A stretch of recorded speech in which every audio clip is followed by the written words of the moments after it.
Maintenant que nous avons fait notre mécanique de respawn, il va falloir créer un spawn pad. Donc on va créer un nouveau blueprint, on va nettoyer un petit peu notre zone ici, on va supprimer ce cube, et on va remplacer bientôt ce player start par nos propres spawn pads. Donc on va aller dans Core Blueprints Framework. Je vais pas le mettre dans le framework, je vais le mettre dans un nouveau je vais le laisser dans le blueprints en général et je vais créer un nouveau blueprint ici, blueprint class, actor et je vais le nommer BP underscore spawn pad. Là-dedans, bien sûr, je vais avoir besoin de certaines mèches, donc je vais le docker ici et je vais aller chercher des mèches dans mon dossier Stackobot. Si je tape spawn dans le dossier Stackobot, j'ai accès à toutes les mèches qui, correspondent au spawn pad. Donc je peux directement, drag and drop ici la spawn pad base. Je vais aussi avoir besoin du ring ici puisque ce ring va monter, on va créer une animation où ce ring va monter et imprimer le bot. Donc ça va être super cool. Je fais un contrôle Z pour qu'il reste à 0 et on va rajouter un petit élément qui va être, à l'intérieur, du ring, qui va être un plane avec un matériel un petit peu spécial. Donc je clique sur mon ring, j'appuie sur add et j'appuie sur plane pour que le plane soit enfant du spawn pad ring. Je remets sa position à 0, hop, et je vais augmenter un petit peu la scale avec espace. Donc là, c'est un plane, c'est carré, mais si on lui met le matériel ici, dans Stackobot, j'ai tapé holo et que je lui mets le MI holo grid, vous allez voir que ça va très bien fonctionner. Voilà, c'est une grille holographique qui va servir à imprimer le bot dans une animation qui va être super cool. On va enlever les collisions sur le plane et le spawn pad ring, on n'en a pas besoin. On va créer nos propres collisions tout à l'heure. Donc en ayant sélectionné ces 2 éléments dans le collision preset, on va faire nos collisions. Voilà. On va rajouter une capsule de collision puisque nous voulons, que notre personnage spawn ici, mais on veut aussi, je vais le drag and drop sur le default scene route. On veut aussi, que, lorsque notre personnage overlap avec cet objet, on ait une espèce de sauvegarde de point de passage de checkpoint. Donc j'ai ajouté, la capsule ici. Je vais augmenter sa taille.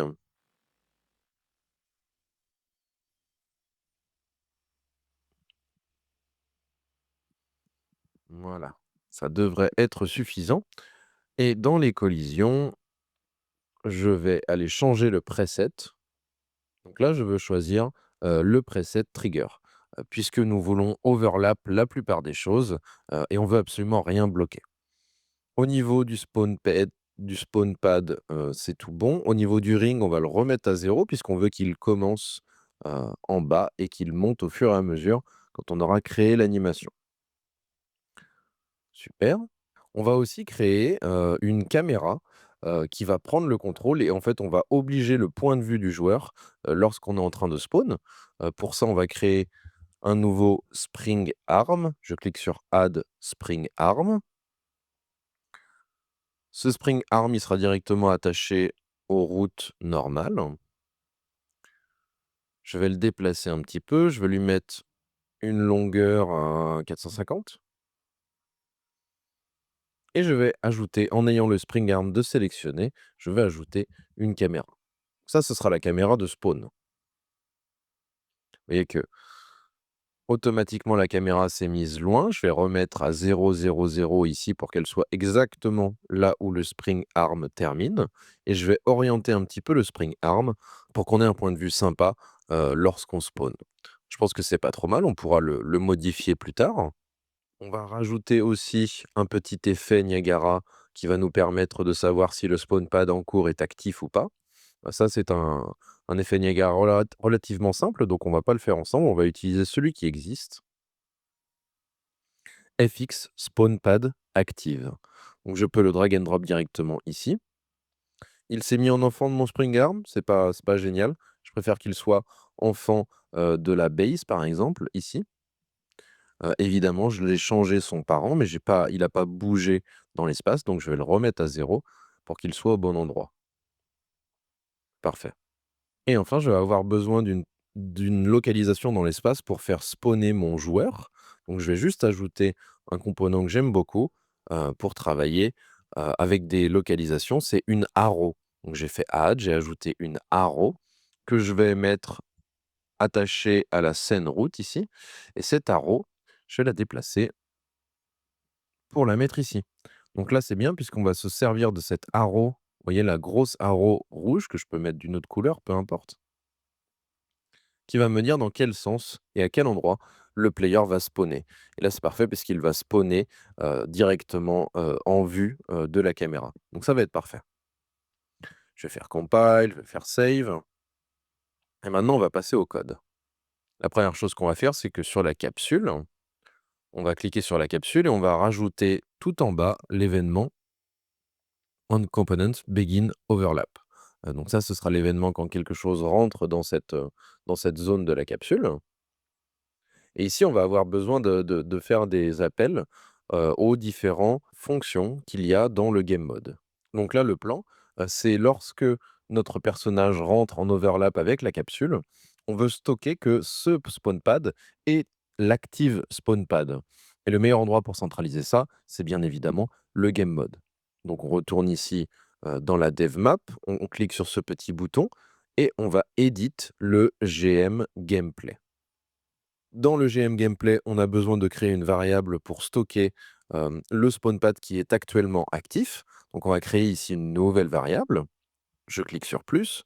Je vais nommer cette variable active spawn pad et évidemment, c'est pas un booléen, c'est un BP. Le type de notre variable, c'est un BP spawn pad et c'est une object référence. Donc c'est la référence à un objet dans l'espace qui représente notre spawn pad actif en cours. Évidemment, il suffit pas de créer, cette variable, il va falloir créer un nouveau custom event. Clic droit dans le graphe add custom event et ici, on peut nommer cette espèce d'event, qui est un petit peu une fonction, set current spawn pad. Donc là, on veut set l'active spawn pad, donc je le prends, je le set ici. Malheureusement, ici, vous voyez qu'on a besoin d'une référence. Comment on va faire pour avoir quel est le spawn pad qui est actif à ce moment-là et comment le référencer? Bah, ça va être très simple. On va prendre l'active spawn pad ici et on va le mettre sur le custom event. Vous voyez, il y a marqué add pin to node.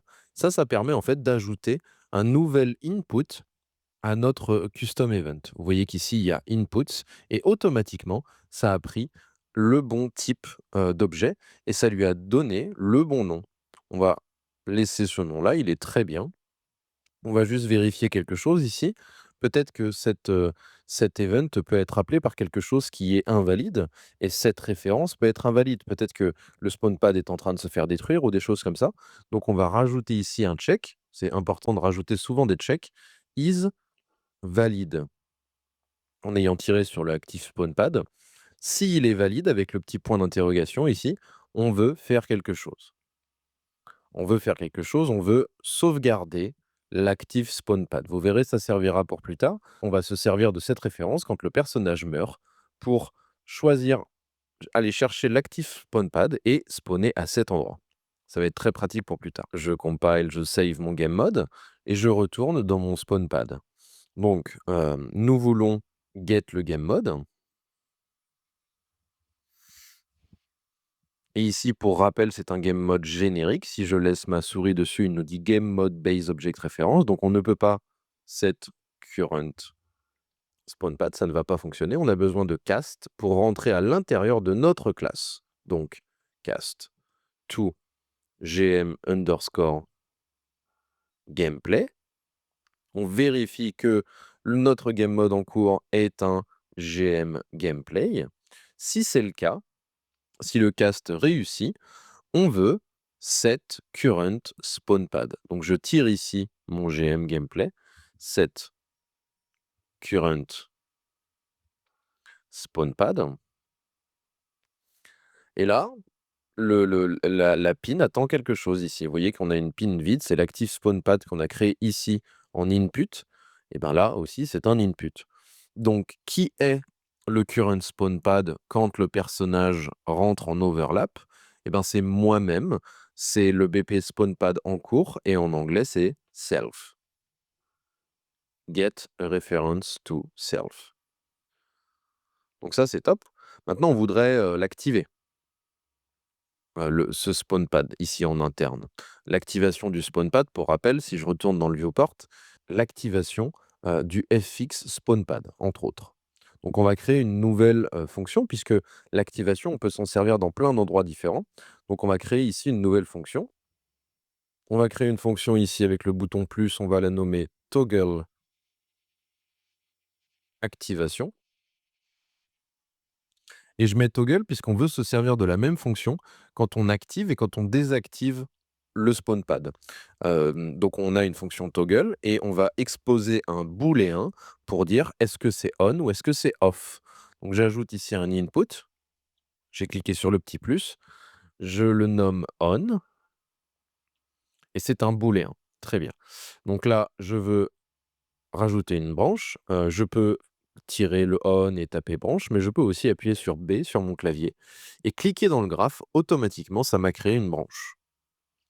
Top, on peut tout brancher.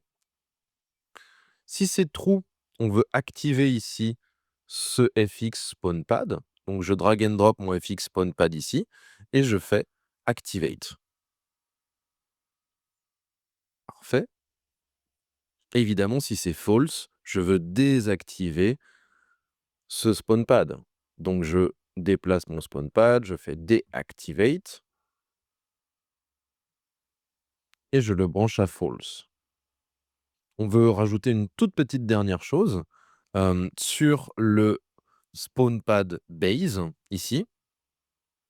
Actuellement, si je regarde dans le viewport, vous voyez que c'est un matériel de métal qu'on a ici. On pourrait, quand on l'active, par exemple, ajouter comme si une lumière s'allumait.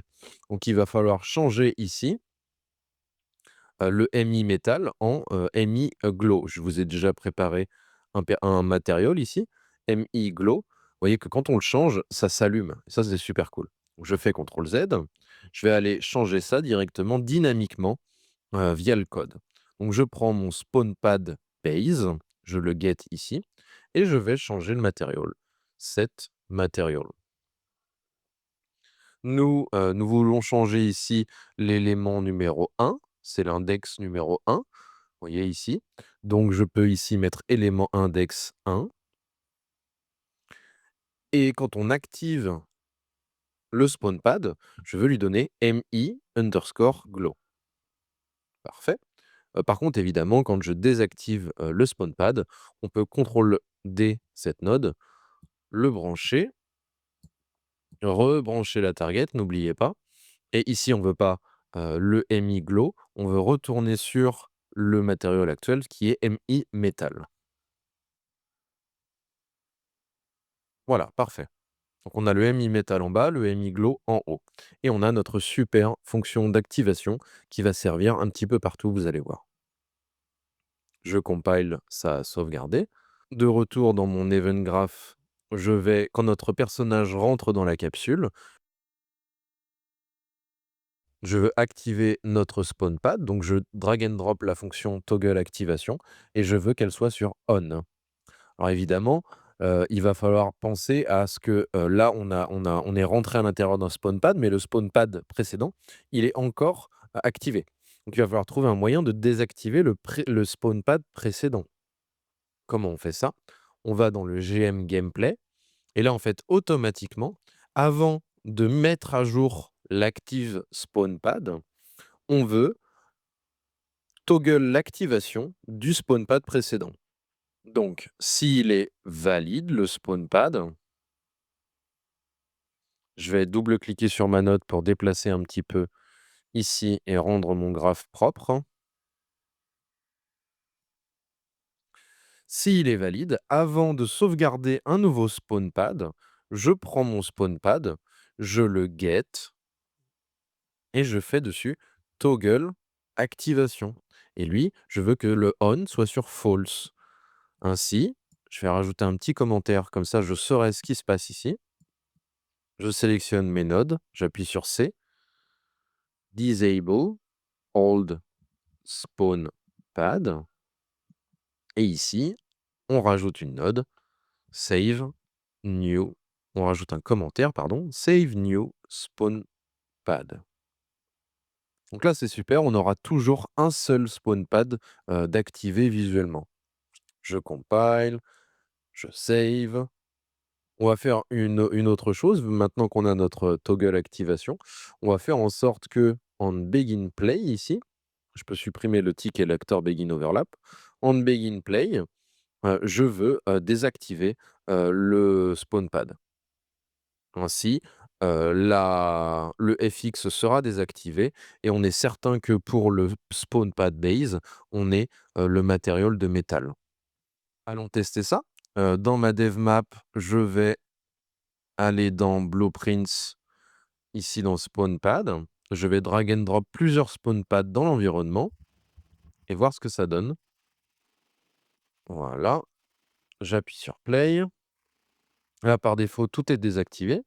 Si je rentre à l'intérieur, on a les petites particules, on a le sol qui a changé de couleur. Et si je vais dans un autre, les particules vont se désactiver au fur et à mesure. Vous voyez là-bas, elles sont en train de se désactiver et le sol a changé de couleur. Donc là, c'est parfait, on a une super base pour le spawn pad. Maintenant, il va falloir que quand on appuie sur F et qu'on respawn, on se serve de notre spawn pad actuel et qu'on ait un petit système de sauvegarde. Vous voyez qu'ici, j'ai eu aussi une petite erreur. Comment on fait pour lire ce genre de choses? Moi, j'ai l'habitude, je vois qu'il y a eu une mauvaise référence ici et on peut cliquer sur ici la petite loupe. Si on clique dessus, il va nous montrer exactement où est l'erreur. Là, ce qui s'est passé, c'est que j'ai essayé d'appeler toggle activation alors que active spawn pad était complètement vide. Vous voyez que par défaut, quand on commence le jeu, active spawn pad est complètement vide et c'est une mauvaise référence, donc il ne sait pas à qui envoyer la fonction toggle activation. Et ça, pour l'instant, c'est tout à fait normal puisque nous n'avons pas encore le vrai système complet de respawn. On s'en occupera juste après. Là, on va commencer notre processus pour créer le vrai spawn avec un spawn pad. Donc, si on retourne dans notre GM Gameplay Spawn Player at Active Spawn Pad, pour l'instant, on se sert du Player Start. Nous ne voulons plus nous servir du Player Start, nous voulons nous servir de notre spawn pad. Donc, on va supprimer ce Get Actor of Class et ce Get Actor Transform. Je l'ai supprimé. Et le spawn actor et le possess va être déplacé dans notre BP spawn pad. Donc je prends les deux nodes, je contrôle X pour cut, je vais dans mon spawn pad et je vais les coller ici. Je vais créer un nouveau custom event qui va s'appeler spawn player. Donc je fais clic droit custom event et je le nomme spawn player. Donc là, on délègue vraiment le spawn à notre BP spawn pad et c'est le GM qui va appeler ce custom event lorsque nécessaire. Donc, je branche ici mon spawn player dans le GM gameplay. À la place où il y avait précédemment notre respawn, ici nous voulons prendre l'active spawn pad qui a été sauvegardé ici. Nous voulons le get et nous voulons appeler le custom event que nous venons de créer qui s'appelle spawn player.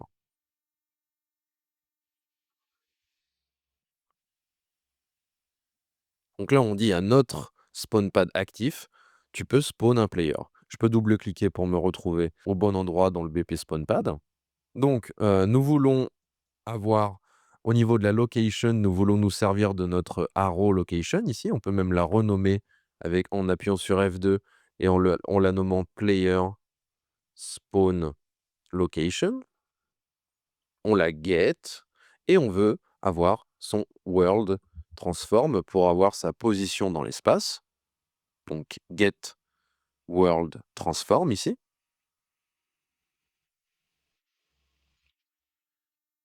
On veut changer ici le collision handling. C'est quand on a plusieurs choses qui essaient de spawner au même endroit.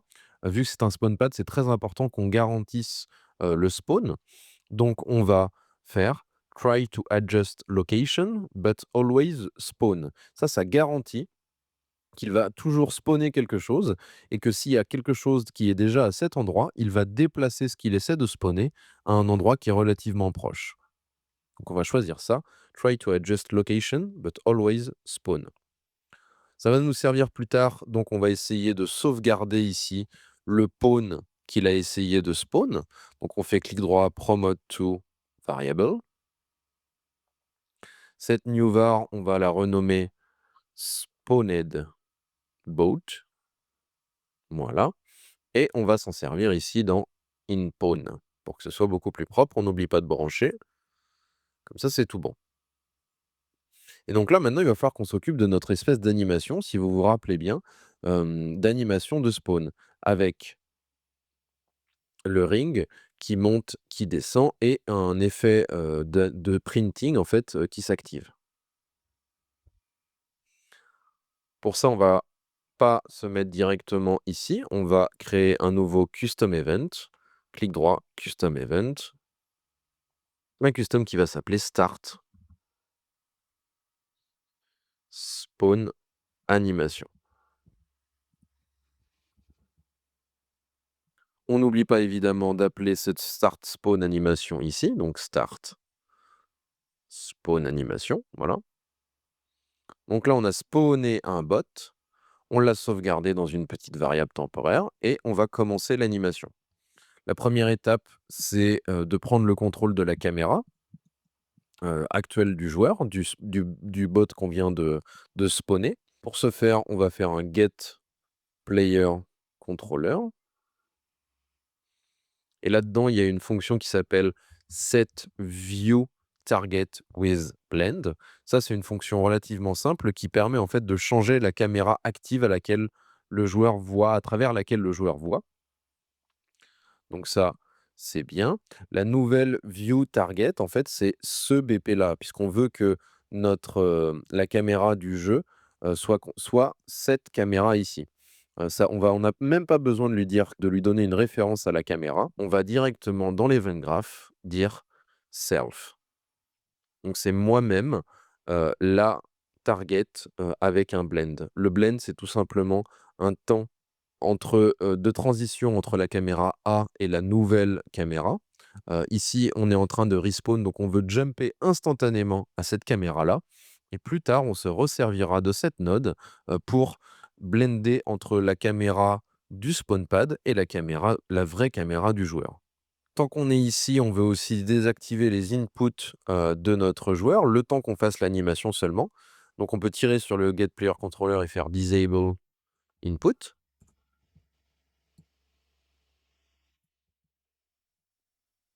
Voilà, il y a eu un petit méli-mélo. On va brancher le player controller au à l'input player controller et on va brancher la target. Ce sera notre spawned bot.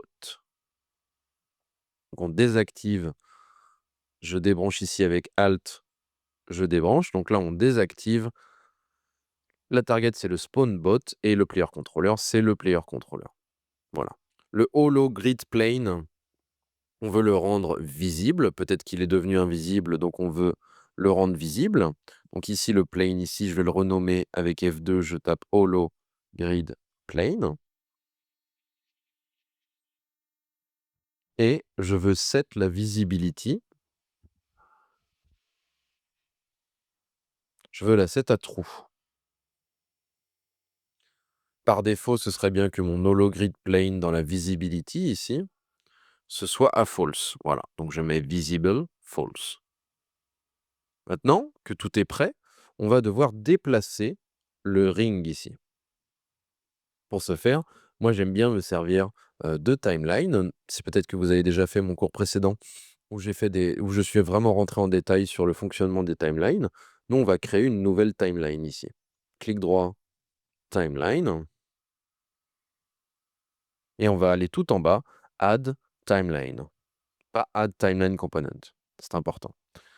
Et cette timeline, on veut la jouer à partir du début. Dès qu'on initialise en fait le start spawn animation, on veut play from start. On va avoir besoin de bouger, la localisation de plusieurs choses et de modifier plusieurs choses. On va devoir changer, la localisation relative de notre, spawn pad ring. Donc on va faire ici set relative location et ici, c'est ça qu'on va vouloir update directement, à chaque tick de notre timeline, hein. Donc on va double-cliquer dans notre timeline et on va ajouter une nouvelle track. Ce sera un float et ce sera tout simplement le mouvement en Z de notre ring. On va renommer cette track ring movement et le principe, c'est qu'on veut qu'elle dure on veut que ce soit relativement rapide, donc on veut que la durée, ce soit plutôt 2 secondes ici et on veut avoir une valeur de notre ring movement ici à 0, 0. Au temps 0, on veut que ce soit à 0, mais on va pas hard coder des positions, dans l'espace. On va, comme d'habitude, mettre, des valeurs qui sont entre 0 et 1 et après on va faire changer, des variables en fonction de ce multiplicateur. Donc à 0, 0, au temps 0, la valeur est à 0. Par contre, par exemple, au temps 1,5 ou 1,25, voilà, on veut, que le mouvement soit terminé et soit presque quasiment tout en haut. Ensuite, on veut que notre ring redescende à sa position originelle, donc on rajoute ici, au temps 2, on met la value 0. Donc là, c'est très simple, mais ça va être un mouvement qui va être extrêmement linéaire et un petit peu ennuyeux. Donc ce qu'on peut faire, c'est qu'on peut faire un clic droit ici et qu'on peut faire ici auto. Auto va nous permettre d'avoir une curve qui est éditable ici. Donc ça, c'est top. Je fais CTRL Z pour retrouver ma courbe de Bézier à 0. Et ici, je peux aussi la mettre, changer son type et la mettre à user, par exemple. Le user va me permettre de changer un petit peu l'orientation, mais là, vous voyez qu'il va partir au-dessus de 1, donc ça va pas du tout. Nous voulons le mettre en mode break. Le mode break va nous permettre d'avoir une courbe ici qui peut changer sans faire bouger l'autre. Donc ça, c'est top. Moi, je vais mettre ma courbe ici pour qu'il y ait un mouvement qui soit beaucoup plus soudain. Vous voyez? Ça monte relativement rapidement. Au début, on le voit presque pas, mais après, ça monte très vite. Et à droite, je veux que ça redescende de manière relativement douce. Donc, je vais le mettre ainsi et je vais enfin mettre un break sur la dernière pour monter un petit peu mon effet. Vous allez voir que ça va donner cette forme-là, ça va donner une animation qui va être très cool. Retournons dans notre event graph. On a le float qui est modifié, qui est output ici. Allons voir exactement ce qu'on veut comme position. Dans le viewport, le ring, nous voulons qu'il soit en Z à 0 et on peut le mettre jusqu'à 200. Ouais, 200, c'est bien. C'est une bonne hauteur. On aura complètement imprimé le bot et ensuite il pourra redescendre à 0. Donc, quand le float est à 0, le Z est à 0. Quand le float est à 1, dans notre timeline, ce sera 200. Ça, c'est top. Allons modifier ça. Ici, nous voulons la new location. Évidemment, la new location, on peut la split pour avoir chacun des éléments X, Y et Z. Nous ne voulons rien faire avec X et Y. Nous voulons seulement changer la relative location Z et nous voulons mettre un 200. Donc, on peut faire par exemple une multiplication. Ici, mettre 200. Et quand le ring movement est à 0, eh bien, la location Z sera à 0 fois 200, ça fait 0. En revanche, quand le ring movement sera à 1, ça fera 200 fois 1 et la new location Z, ce sera 200. Avant de tester ça, il va falloir redonner, les inputs à notre personnage. Donc on peut ici get le player controller, faire un contrôle D, faire enable input Pour rappel, ce n'est pas la target, c'est le player controller. Donc j'appuie sur contrôle et je peux déplacer ici ma node, ma connexion. Donc je le mets sur player controller et la target, c'est toujours le spawned bot. J'ai drag and drop directement sur la target et ça l'a branché. Ça, nous voulons l'activer quand l'animation est terminée. Donc je le branche à finished ici, à la fin de la timeline. N'oubliez pas que là, actuellement, on est dans le spawn animation et que notre caméra, la vue de notre jeu, elle est encore sur caméra ici dans notre spawn pad. Donc nous voulons redonner, la caméra au bot qui a été spawné. Donc je peux faire ici, sélectionner ça et faire CTRL D ici. La nouvelle target, c'est le bot qu'on vient de spawner, puisqu'on veut lui rendre la caméra et on veut ici par contre, changer doucement, la caméra. On peut mettre 0.3 dans le blend time. Donc là, entre la caméra du spawn pad et la caméra du bot qu'on vient de spawner, il y aura une transition qui va durer 0,3 secondes. Et enfin, nous voulons, désactiver la visibilité du plane, qu'on a fait bouger. Donc on peut rendre ici l'hologrid plane et faire un CTRL D et remettre la visibilité à non visible. Super. Donc là, on est quasiment prêt. On a notre start spawn animation, on a notre spawn player. On vérifie que dans GM Gameplay, on a notre spawn player ici. J'appuie sur play. Alors évidemment, ici, si on appuie sur F, on n'a pas encore de spawn pad actif par défaut. Donc là, ça va très mal se passer, il va même rien se passer. Donc ça, c'est tout à fait normal. On a même une erreur de blueprint, on la réglera plus tard. On appuie sur Alt P à nouveau. On passe cette fois à travers un spawn pad et maintenant on appuie sur F. Parfait. Alors on a eu une animation cool. Le seul problème, c'est que notre spring arm est entré en collision avec le ring. Allons régler ça tout de suite. Dans Viewport, ce qui se passe tout simplement, c'est que je pense que notre spawn location, représentée par l'arrow ici, et la position de notre spring arm est beaucoup trop proche. Donc ce qu'on va faire, c'est qu'on va déplacer notre spring arm un petit peu en arrière. Ainsi, il n'entrera pas en collision avec notre player qui est en train de se faire spawner. Je compile, je save et je vais aller tester. Je passe à travers mon spawn pad, j'appuie sur F, et là, on a eu un spawn avec une caméra qui s'update parfaitement. Donc là, il nous reste encore à activer les effets sur les matériaux du bot pour qu'on ait vraiment un printing de bot qui soit beaucoup plus joli esthétiquement.